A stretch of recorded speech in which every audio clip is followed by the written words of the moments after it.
அனைவருக்கும் வணக்கம். தெய்வீக பலன்கள் சேனல் சார்பாக தங்களை அன்புடன் வரவேற்கிறோம். இன்று நம் காணொலியில் காண விரும்புவது மயான கொள்ளை திருவிழா எவ்வாறு உருவானது என்ற சுவாரஸ்யமான தகவல் உங்களுக்கு கூறப்போகிறோம். வாருங்கள் காணொலிக்கு செல்லலாம். மறக்காமல் ஒரு சப்ஸ்கிரைப் செய்யவும். ஒவ்வொரு ஆண்டும் மாசி அமாவாசை என்று இது சிறப்பாக கொண்டாடப்படுகிறது.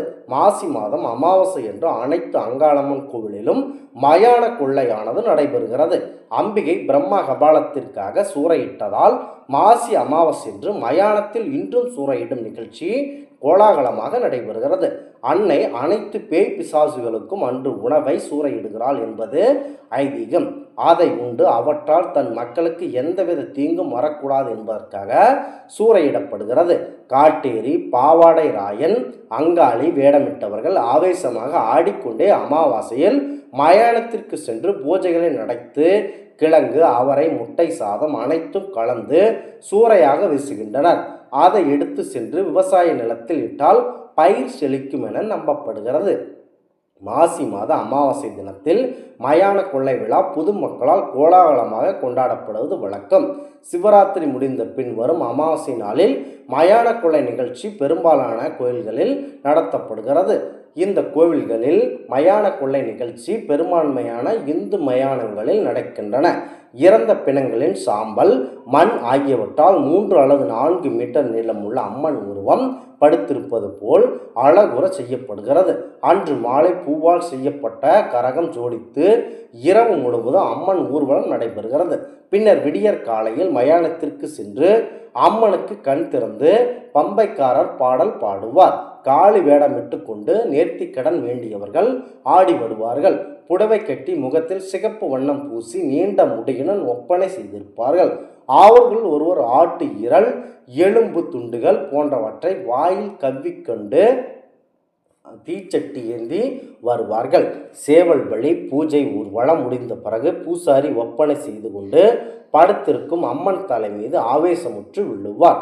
அப்போது அங்கு கூடியிருக்கும் மக்கள் தாங்கள் கொண்டு வந்திருந்த முருங்கைக்காய், மஞ்சள், கொழுக்கட்டை, அதாவது வேண்டுதல் வெட்டுதல் பொருட்களை ஆகியவற்றை வான் நோக்கி வீசுவார்கள்.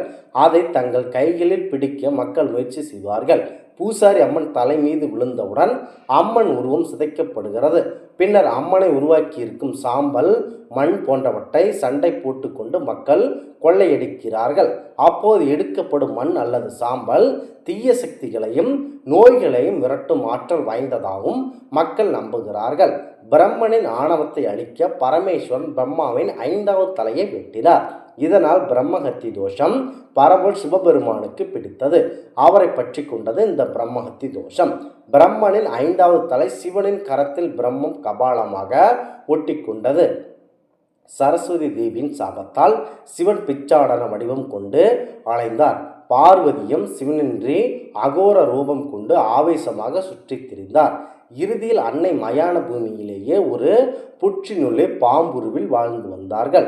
சிவன் பிச்சை எடுக்கும் உணவு அனைத்தையும் அந்த பிரம்ம கபாலம் உண்டு பசியோடு சக்தியற்று அலைய வைத்தது.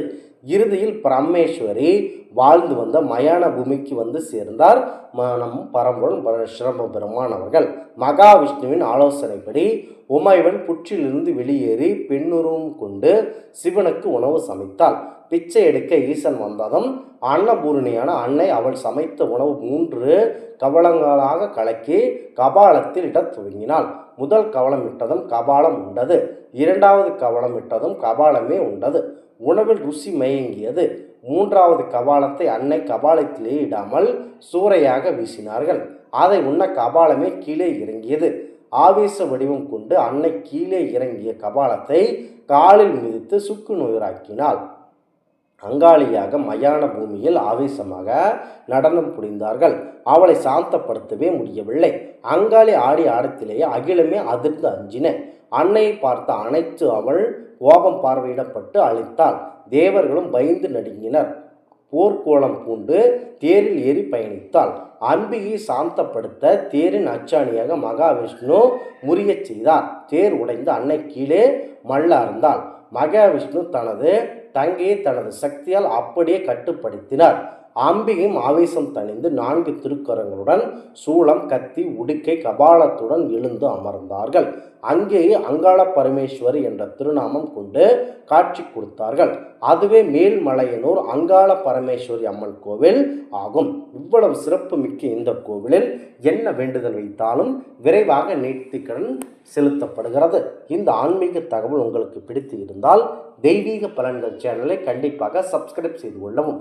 மீண்டும் ஒரு நல்லதொரு காணொளியில் உங்களை சந்திக்கிறோம். நன்றி, வணக்கம்.